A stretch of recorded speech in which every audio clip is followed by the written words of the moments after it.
Safety concerning personal computers is, not a whole lot of things are that dangerous when it comes to a computer. Electricity, of course, high voltage, all the high voltages inside the power supply, everything outside. As far as safety goes, everything outside the computer, outside the power supply, is 12 volts, 5 volts, and 3 volts. So not usually, unless there's something seriously wrong with the power supply, you wouldn't be exposed to any high voltages unless you open up the power supply. And power supplies are considered to be field replacement units, right? Field replacement meaning they are, if they fail, you usually replace them. And in the process, you might upgrade them too, because sometimes the reason they fail is they're working too hard. So, as far as electrical safety, mainly just don't put your fingers inside there. It's 120 volts. So mainly that's the electrical safety aspect of it. Working with computers isn't particularly dangerous that way. Of course, you have normal safety concerns. Don't make yourself a path to ground if you're working on the power system outside the computer, like the power strips or uninterruptible power supplies, things of that sort. Your body is a conductor, and if the electricity goes through your body, that's not a good thing. So that's one of the things that they would have on the A+ about safety as far as electrical concerns go. You really want to be aware of that. If you're working with around the line voltages, 120 volts or higher, a good practice is to not to put your both hands into say a circuit breaker box or something like that, where you could make a path through your body. Sometimes electricians say, work with one hand. If you do make contact with something, hopefully it will just go through your hand. Now, what other aspects of safety are there? Well, that's what I thought I'd let Mike show you, because I don't have the stuff to show you here. Physical safety. Okay. Physical safety. When I talk about physical safety, what I mean is that you have to be able to, first of all, how do you pick up the head box? It's probably good. Feel it. All right. And if you can't easily lift the box, then what else could you do? This you can get somebody to help you. Get some help, or get a hand truck, or something like that, right? Keep in mind, no job is ever worth your help.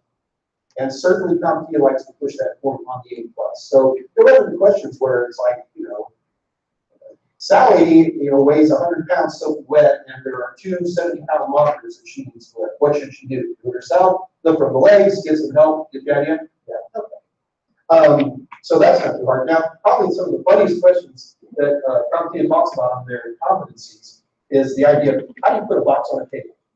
Tell me, how do you guys put a box on a table? That's actually Put it on the table. Well, certainly on the objectives. So in the church of physical, you pick it up, put it on the table, right? Do you have it teetering on the edge? No. Okay. Do you stack it up on top of a bunch of soft stuff where it's at a sharp angle and about ready to fall over? No. Okay. So I think pretty much just practical sense will get you out of trouble there. All right. So let me get you guys on the page. You want to try this? No, sorry.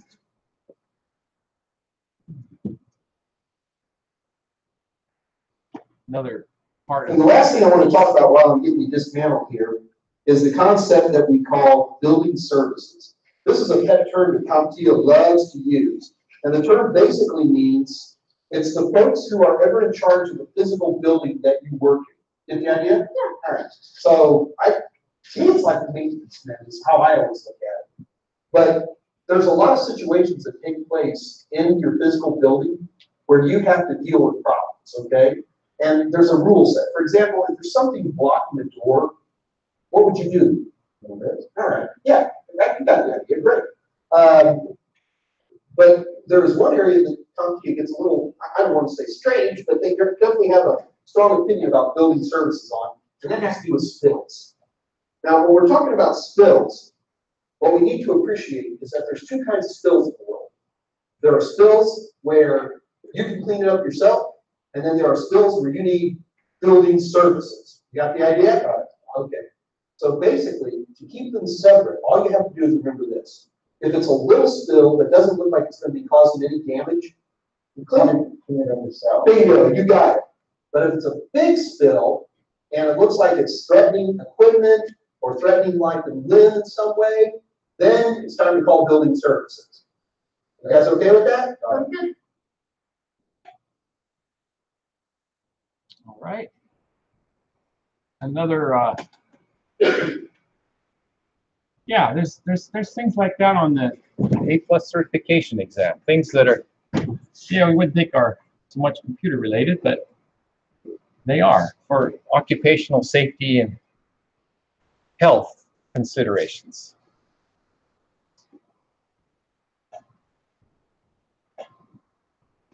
Now we have another topic we wanted to cover is protection, electrostatic discharge.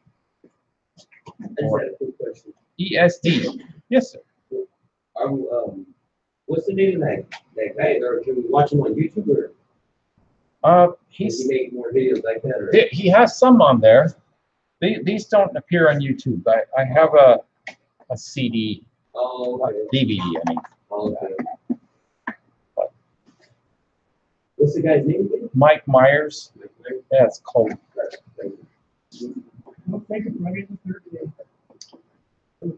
I'm making this video private, or not private, but unlisted, so it'll be on there. Technically, I'm not supposed to put it on YouTube, but if you make it unlisted or private, they're not going to care. But if you put it public, then it's going to get flagged as a copyright violation. There's also a fair use rule for classrooms. You can show videos and things like that, even online, and make them part of your presentation. So under that, I think I'm okay. But that, yeah, it's a video he sells. You can buy it. Yeah, company called LearnKey. LearnKey. Well, another thing that's on the A+, which is electrostatic discharge, or ESD. When you move around, anything moves around for that matter, you pick up charges, electrons mainly. Electrons rub off of things. And some materials are really good at letting go of their electrons or collecting them. And all it's necessary to create a voltage or a difference in electrical pressure is to rub two substances together that have different electrical affinity. In other words, one of them holds the charge better than the other. And so like when we walk around on the floor here in a building, this room has painted floor, and it's rubber, actually. It's like latex. So it's actually pretty bad for that. We have to be really careful in here about static electricity. Carpeting is another material that tends to, of course, you get shocks from walking across carpets a lot. What happens is if you allow those electrical discharges to go through the electronics inside a computer, because they're so tiny, they'll get fried. They are microscopic in size, and the sparks that you can create with your body are more than enough to destroy them. So you have to be careful not to do that. So let's take a look here at another video with friend Mike about electrostatic discharge.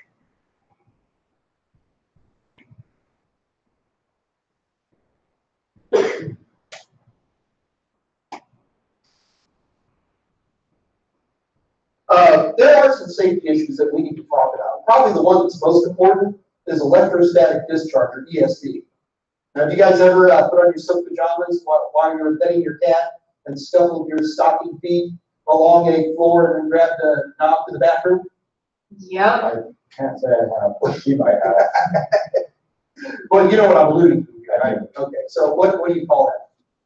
Static electricity. Actually, and we do call it static, right? Yeah. But it's really not static. It's static discharge. Static electricity just means that as something is held in charge, and it's perfectly fine until something touches it and causes an electrostatic discharge. You get the idea? Like when you get a little blue shock from the finger. Bingo, okay? Now, the thing you have to appreciate is that if we get that little blue shock, it hurts a little bit, right? Right. If you put one of those little blue shocks in here, you destroy it, you'll destroy it. All right? So we have to take some special precautions when we're working with equipment.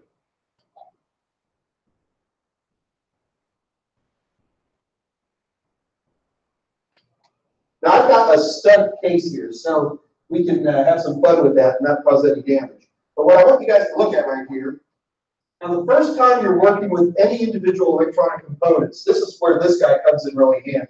Now you notice he comes with his own little connector here. And I can pop that in, and I can connect it to a case.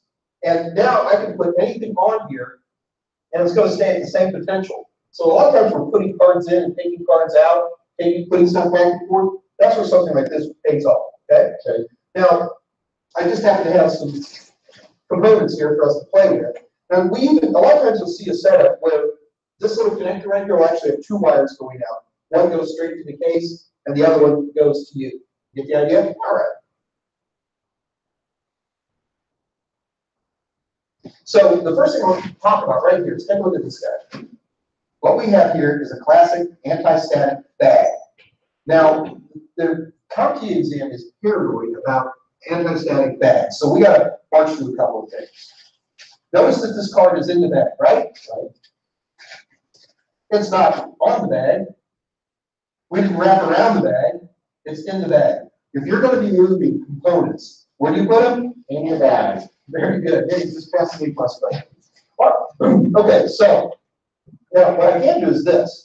Because everybody's on the same potential, it's easy for me to lay a card in there, no problem. So I'm just going to put that bag off to the side now. And if we wanted to, we could stamp in cards. And if we want to do it, we're totally safe. The only other thing I want to mention about using anti-PSD stuff is that a lot of people don't use it. To be honest with you, most of the time, I personally don't use all of this stuff. Where I do use it is mainly when I'm working with CPUs and I'm working with RAM. Those two devices in particular are very, very static sensitive. And there's no worse feeling than losing a $250 CPU just because you got a little lazy. The other time you're going to use it is when your boss tells you to. Yeah. Now, basically, if I don't own the components I'm messing with, I tend to get very, very paranoid. If anything goes wrong, the first thing you're going to say is, did you have on an anti-static wrist strap?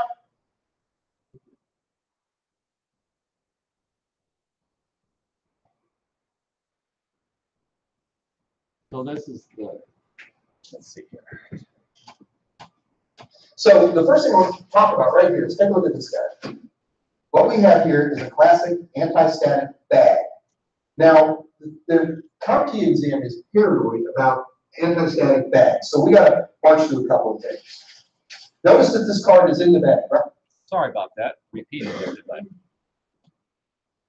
Accidentally bumped something.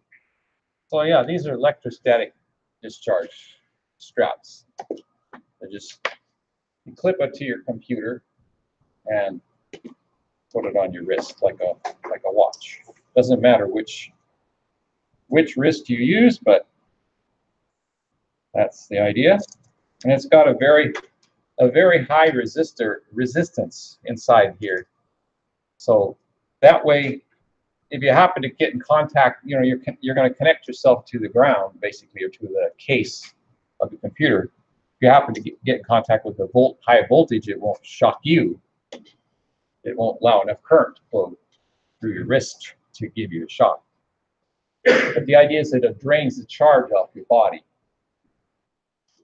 But as he explains, a lot of times people don't use these things. If you keep in mind that what you need to do all the time is to keep yourself at the same potential as the computer, that's just a matter of touching the computer's case.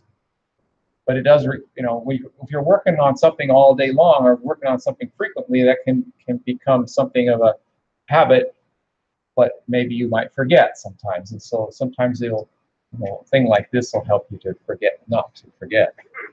At least it'll discharge you so you won't get, you won't damage something without thinking. But if you just think about touching it and getting the charges the same as your body, then that pretty much takes care of it.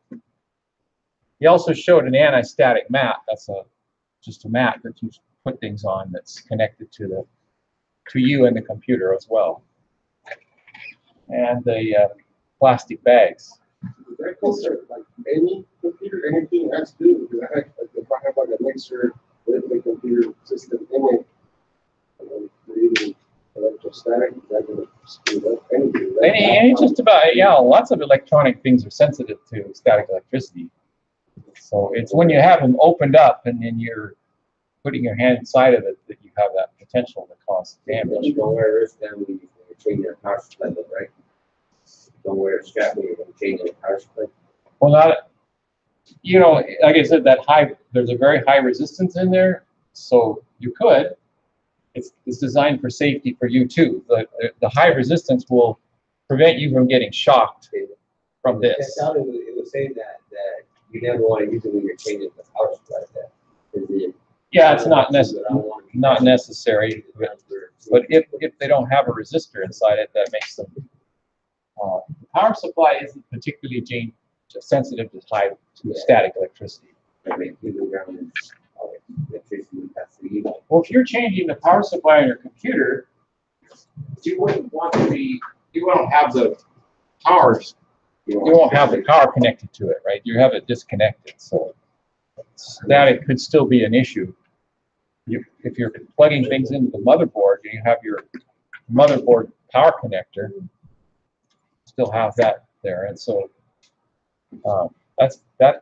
static discharge could damage something. It's a good idea to just have them just invest, like, if you're working. The only reason is to be cautious because, like I said, I work with the computer desk board. Mm-hmm. You work with a music mixer, or like a sound mixer? That's right. Yeah. Well, they have, if you open it up, it has a case around it, right? A metal case, probably? Some do, some don't. Some do, yeah. And there's a phone, and then we do have like rubber pads with the step phones. But there is some places where it's called hardware, like in here the other day, this floor was causing me to get shocked by the door. Yeah, this room gets a lot of static. We have to be careful. But yeah, any electronic thing that has integrated circuit chips inside of it is sensitive to static. Some are more than others. Things like memory, the processor, the motherboard itself are very sensitive to that. So you have to be particularly cautious. All right, another kind of electromagnetic interference is magnetism that can interfere with computers. It doesn't damage it, but as he'll talk about here, I'll switch to that.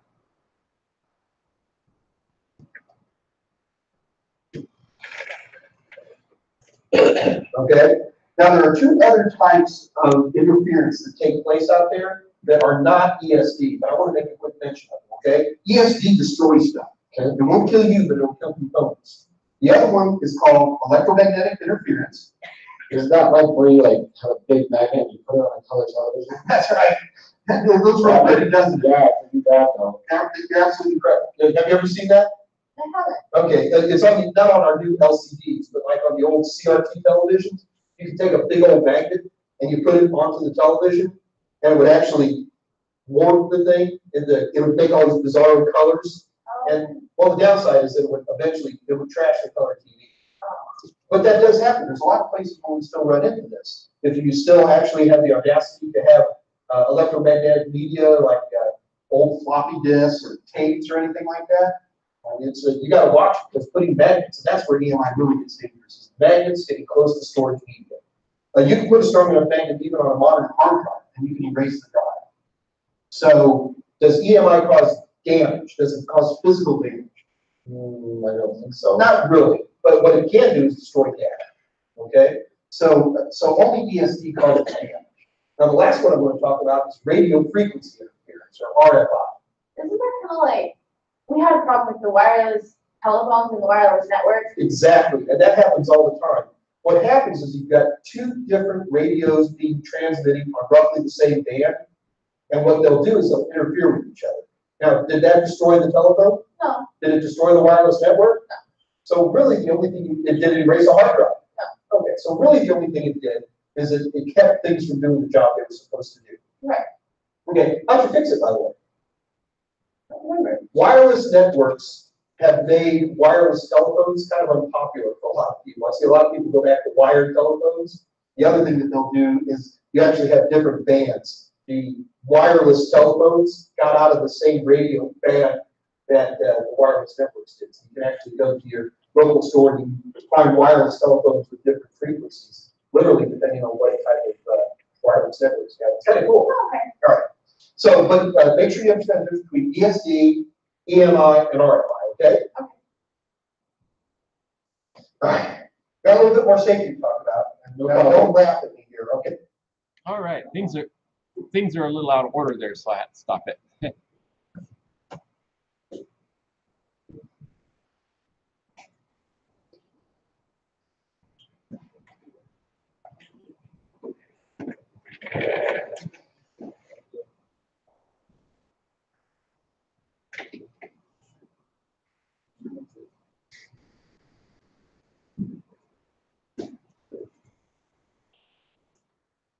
Well, he was talking about interference from radio signals. Let's talk a little bit about that for a moment.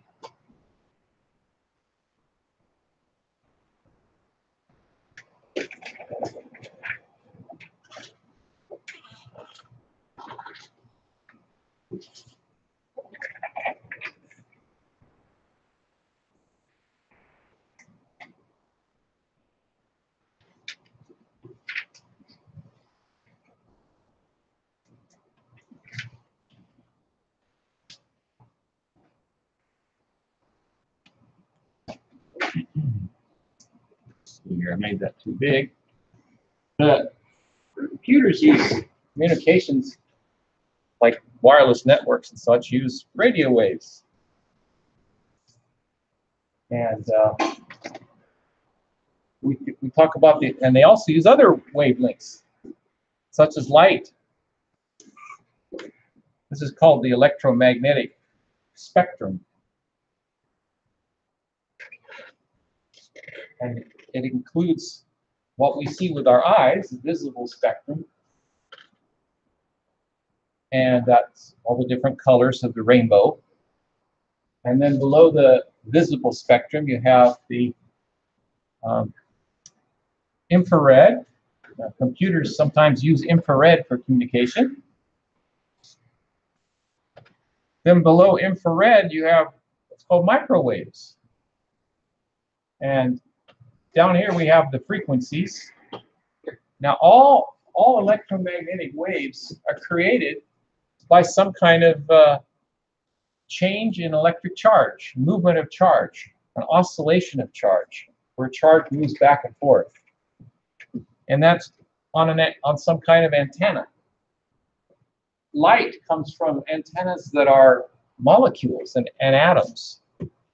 The atoms themselves act like tiny antennas where you have some kind of charge oscillating, usually the electrons in the atom moving back and forth.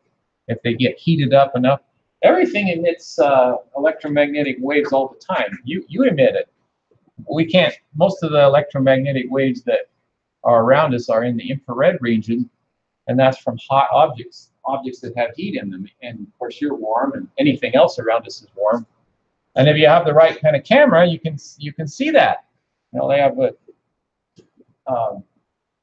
infrared cameras, FLIR, forward-looking infrared, which can see heat. And so that's in the infrared spectrum. Computers have used Wi-Fi, for example. Wi-Fi is in the microwave region, and microwave means the antennas are small. That's why it's called microwave. The antennas are anywhere from a few millimeters to a few inches long, and maybe so it's considered to be somewhere between 1,000 megahertz and 300 gigahertz. So it's a big region. It's a lot of frequencies there. Lots of different wavelengths. The wavelength ranges from about 30 centimeters to 3 millimeters. And as the frequency goes up, that's the oscillation of the antenna. The wavelength decreases. So as we go towards the visible range of light, the antennas get tinier and tinier. Most of these frequencies are designated for different purposes by the Federal Communications Commission that regulates the use of radio waves, and up until you get up to the top end of the microwave, and then there's, of course, it's just light, and nobody regulates that. But the reason they regulate things is to prevent interference. It used to be a bigger issue than it is now. For reasons of history, a lot of the frequencies that we have available to us that don't require some kind of license from the government to use is very limited. One of the frequency ranges was designated for microwave ovens, 2.4 gigahertz or 2.2 to 2.4 gigahertz. A gigahertz, by the way, is a billion cycles per second. So the antenna is oscillating at 2.4 billion times per second. And that range is used a lot for many different wireless communications. And it's also used for microwave ovens and, like he said, other things too. Some telephones use it for cordless phones. So that's, since you have this not very many different frequencies available, there tends to be a whole lot of things that use that particular range of frequencies, and they can interfere with other things sometimes if they are powerful enough. Like a microwave oven can interfere with your Wi-Fi sometimes when it's on. I know, surprisingly, Wi-Fi is pretty rugged. It tends to tolerate interference a lot better than you might think, but I've noticed a microwave oven, when it's on, my Wi-Fi will quit working sometimes because there's enough microwaves leaking out of your microwave oven.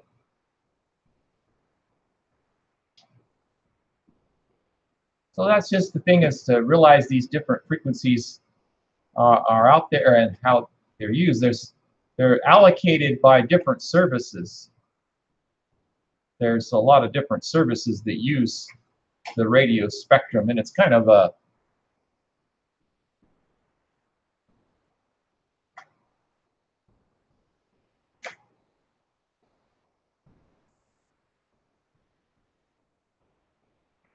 here's the frequency allocation chart for the United States. Lots of different things there. It's a very complicated business, how it's developed over the years. And it's kind of sad because there's a lot of stuff, a lot of frequencies there that are actually not hardly used at all. There's a lot of empty space, and so why do they cram everything into just a few frequencies? That's getting to be less so. There's starting to be new frequencies opened up, and like, for example, a lot of space used by television has been vacated because of digital television takes up less space than the old analog. So that making new frequencies available for new services. There are a number of different frequencies available for Wi-Fi wireless besides 2.4 gigahertz. There's 5 gigahertz. 5 gigahertz is a higher frequency. It doesn't tend to penetrate at the walls as well as 2.4 gigahertz, but it's able to handle higher bandwidths, higher speeds and things. So that's one of the frequencies that's used a lot. All right.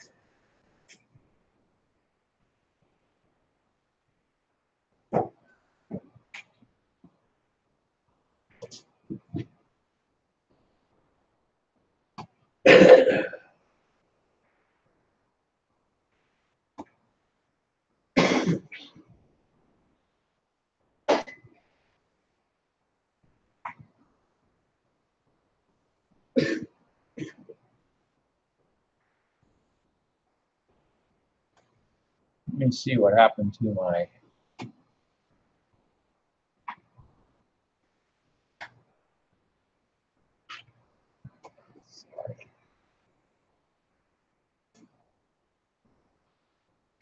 Why can't I move that?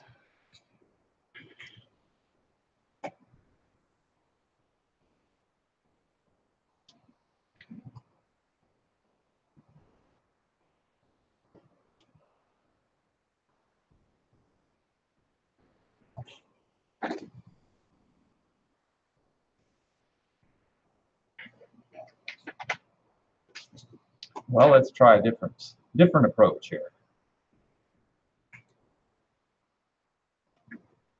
There we go. All right. Other topics that we were covering in this last couple weeks here is professionalism, and that's on the A+ certification. Professionalism refers to your conduct as working with people, and just things that would matter when we interact with other people.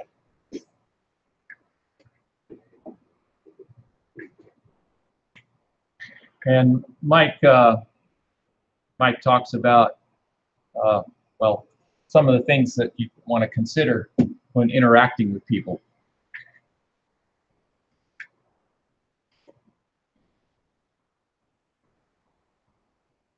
In this section, we need to talk about professionalism and communication. These are what we call soft skills: how to dress, how to act, how to talk. Let's face it, as computer nerds, this is not a strong point for any of us. And CompTIA definitely digs into these areas quite a bit.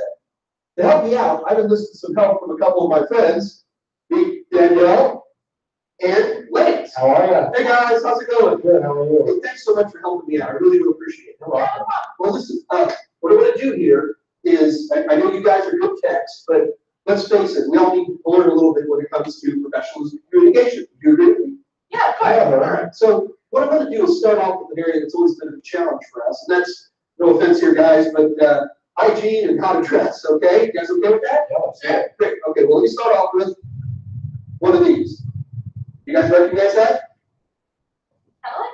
Deodorant. It is deodorant. Unfortunately, one of the problems is us nerds we need to remember. Okay, now Danielle, this isn't your problem nearly as much as it is for me, like folks like me and Lance. Okay, because we're guys and we like to stay here. All right, but the reality is that a little bit of toothbrush, razor, and this crazy stuff here is probably a good idea. Okay. Yeah. Enough said on that topic. I'm set. Okay, let me just turn that off then. Okay. It's too loud. Yeah, I had it overdriven. All right, so the next thing I want to get into is appearance. Are you guys okay with that? Go for it. All right, is it okay if I start with you, Daniel? Sure. All right, so there we go. All right, now, how does she look to you, Lance? Yeah, I think you look fabulous too, but we got a couple of problems I want to talk about. First of all, when we're in a professional environment, you're usually going to have to be wearing certain types of clothes. Your hair is lovely, but it really ought to be tied back because I hate to see any of that get caught into a fan. All right. All right. And the other thing is usually we're going to be looking towards khaki pants and a polo shirt, something like that. Usually your boss will tell you what to wear, but for what we're doing right here, let's just go ahead and pick something that's a little bit more appropriate for work. All right, great. Let me turn that off. So Danielle, it's your turn to judge this time. Here we go. I don't know. I think it was pretty good, but maybe not so much for work. Yeah, a couple of things here. Tell me about those bracelets you got there, dude. I don't know, but I just can't come off. Can I not wear them to work? Well, it's a bit of a question mark. I mean, we are a more casual society, but in general, that'd be something you might be proud of. You have to decide what you want to do. But let's concentrate on that ruby necklace there for a minute. Probably wouldn't be the best thing for work. I should probably take it off. Yeah, all right. So again, why don't we look towards getting you some good khaki pants, sturdy shoes, and a belt that actually matches your shoes. I probably need one of those. Yeah, maybe your socks ought to match too. I'm just going crazy here, all right? All right. All right, fantastic. Guys, what we're going to do now is let's go ahead and break. And I want you guys to try on a more upbeat professional costume, and we'll come right back and take another look at it, okay? All right, sounds good. CompTIA has added into the exams something they call operational procedures. Operational procedures is generically known as soft skills, the things I just mentioned. but adds into things like safety and the methodology of working within an environment, stuff like that, privacy issues, all that stuff. So the trick is most of these operational procedures questions are pretty straightforward, but there's a few in there that will catch you. Pay attention, you're going to learn a lot. You're going to get a lot of questions right that you'd otherwise get wrong. Ah, you guys are great. Everyone great. You feel better? You feel well, okay, seriously, you feel more professional? Yeah. Super. All right. Tell me what you think about it. Tell me what you decide to put on and why you did, okay? All right. So, Daniel, we'll start with you. I just kind of thinking that if I'm working for a company and they had an issue with uniform, standard red polo shirt, khaki pants kind of thing. My hair's had a big face, so it makes it a lot easier to work, and I just feel a lot more professional. Great. All right. Well, it looks fantastic. I appreciate you not having any long chains or anything like that, or loose bracelets. Computers love to chew those things up. Trust me. I have 10,000 ties with a little chip taken out of the bottom. That's not good. It's not good. All right. So, Timmy. Well, my name is Lance. Whatever. And I think my outfit looks good. I mean, I was good professional in that. They didn't have any guidelines, so I just went with what looks good. Khaki pants, black shoes, white shirt. Great, and thank you for making the belt match the shoe. Great. Well, guys, hey, you look fantastic. I think from here, all we can do is start learning about how to talk and how to act. Huh? Cool.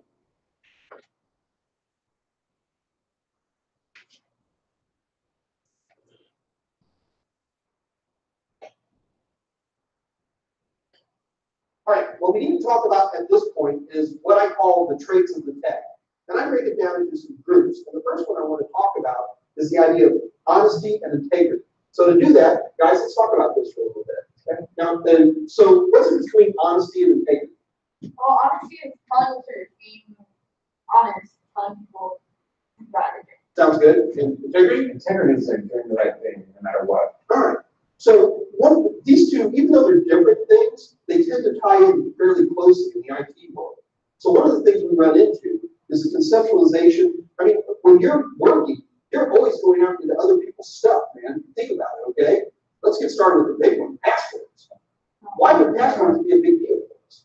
When you have someone's password and you have access to all their personal information, all their financial records, and everything. All right, so if I'm going to, but we need those passwords to work on computers, right? Okay, so I need to give a local administrator access to work on a Windows system.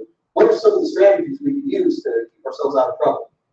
Well, one of the things you can do is instead of asking for the password and typing it in, would be to have the person who owns the computer type the password in for you. Okay, now that is a good way to do it, but the problem is a lot of times they can't physically be there. So there's one other good alternative. Does anybody know what that is? You know, have them set up a temporary password, so that way you can just use it temporarily, and then it's no longer good, so you can't get anymore. Exactly. Thanks, guys. Now, the only other thing I wanted to catch on is that I think we all understand that passwords need to be complex, right? Yeah. Okay, the thing I got to warn you about on the A+ exams is that they need a password has to be a minimum of 8 characters long, okay?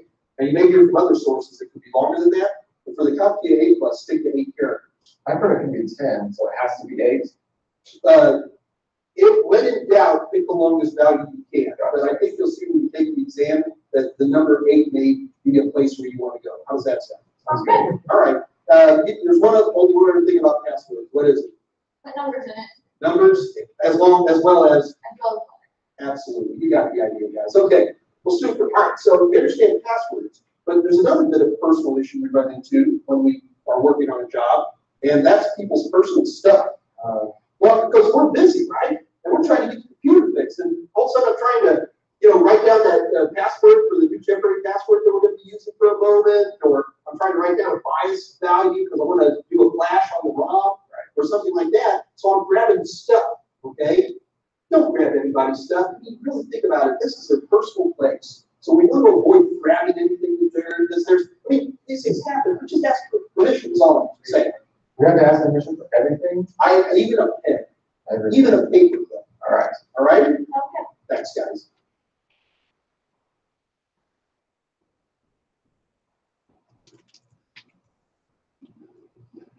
The next area of traits of the tech that I'd like to talk about are dependability and responsibility. Now, dependability and responsibility are obviously two different things, but again, to be closely related. All right, so Daniel, would you start me off with, say, dependability? I think dependability just really means doing what you say you're going to do, when you say you're going to do it. Say you're gonna be at work at 5:30, be there at 5:20. Okay, perfect. So, Blanche? Plans. Oh, sorry. So what would responsibility be? Responsibility is the same thing as dependability, only you gotta be able to do everything that you're gonna be able to do when you're gonna do it. You can't just say you're gonna do it and then not show up. I think responsibility too means that not only do you have to do what you said you're gonna do, you have to own up to it if you did something wrong. Now, that's what I was looking for. Okay, well, fantastic. So let's go ahead and talk about some things that take place here. Now, to me, one of the biggest issues we run into, possibly the number one biggest problem that new techs run into is being on time. So, first of all, why are people being on time these days? No. It's a crazy world. I think people Do we just really are have to explain? lazy. Okay. It doesn't matter to them. Well, the important thing is that in our society, and when it comes to work, business is business, and you've got to be on time. So, what are some of the things we can do to make sure we're on time? I think you should always plan to be there early. That way if something goes wrong, you've got time. What's early? I think you should always plan to be there at least 10 minutes before. Okay, I'll buy that too. Me too. Tammy, do you agree? Lance. Sorry. So, I agree. okay, great. And I do too. I think it really depends on the situation. The thing for me to remember is on time means at whatever the appointed time is, you're ready to go, not pulling up into the driveway and trying to figure out what office to appear, okay? Right, you gotta be prepared. Okay, super.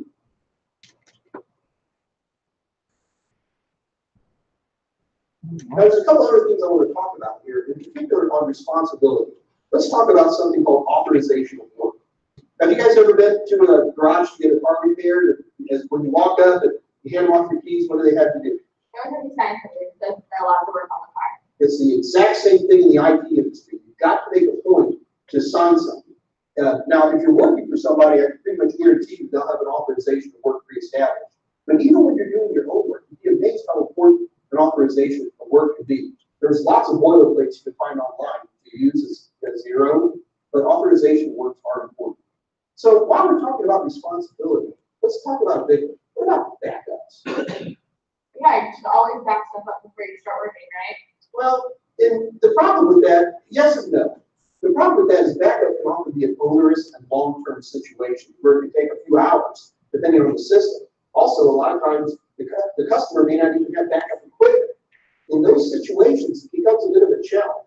So usually what we'll do in that situation is as we approach the system, the secret is to go, yes, I will back it up for you, but it's going to take X number of hours, at X number of dollars per hour. Do you want me to do it?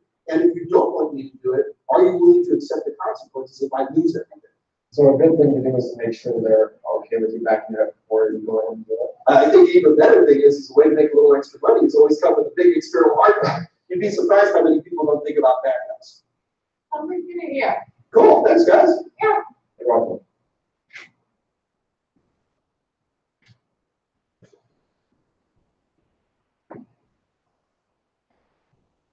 Moving along in our traits as a tech, what I'd like to talk about now, and the next great combination for me, is adaptability and versatility.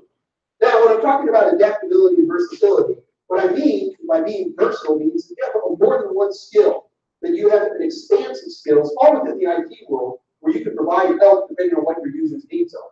So what would I mean by adaptable? I think it means that you can react differently to different situations. Okay, I'm okay with that one. So, Ulak, what do you think? It's Lance. Okay, Well, being versatile, you've got to be able to know how to do different things so you can give them an option and then recommend your best option. good. Now, on that, I'm gonna try to motivate you guys a little bit. This is really important. To me, as an IT technician, your job is usually, your first job out of your training is to do something like, we call it first level technician. And you're usually either driving around in a van or running around in different offices, fixing lies, correcting Microsoft Word, updating a virus profile, whatever it might be. But I'm going to put something out and I want to challenge you with this. Let's say you go to somebody and your job is you're updating the antivirus or something like that, okay? But while you're sitting there, you see someone and they've got a big stack of paper charts, okay? And they've obviously meticulously drawn these charts and they're using a ruler. And you see where I'm leading to with this, don't you? All right. Is it your job to teach them how to use something like Excel? No.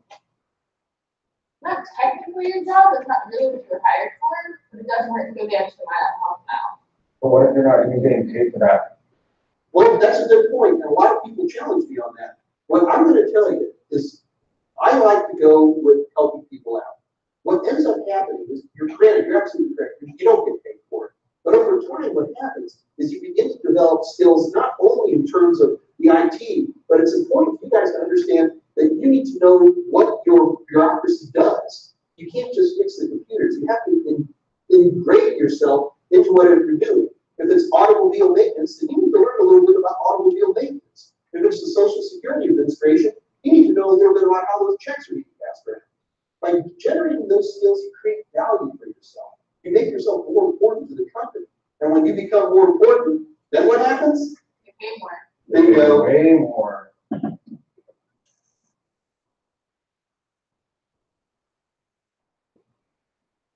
The last trait of the tech that I'd like to talk about stands by itself, but it's a tough one. It's sensitivity. Guys, sensitivity is a big issue for us as techs because a lot of things take place. So one of the big ones that I'd like to talk about is time sensitivity. So, Lance, can you give me an idea of what we're talking about there? You got it right. What? My name. Oh, can you give me some ideas of time sensitivity? Well, I can try. You gotta be able to let people know how long the job is gonna take. That way they know. They're not just sitting there waiting and waiting and waiting. Yeah, and I think that's the big thing. It's really what I call expectations management. Usually when you're coming into a job, if you can get at least a rough estimate, it doesn't have to be perfect. People understand things change. Trust me, how many times have you worked on a car that ended up taking a few more days? So, but to try to give them an idea is always a really, really good idea because that's their computer, all right? Now, the other big one is cultural sensitivity. So, Danielle, can you give me an example of cultural sensitivity? I think it's just simple things, like if you walk into a house and you see that everybody's got their shoes off and they're all in the hallway, probably a really good idea to take your shoes off too. I totally agree. Hey guys, thanks so much, man. These are important ideas on sensitivity.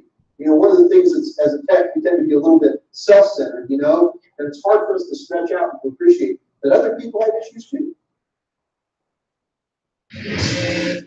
Okay, let's take a little break here for a minute. I will get the toolkits for you.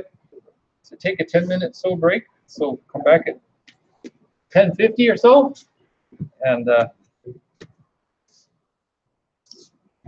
stop our broadcast.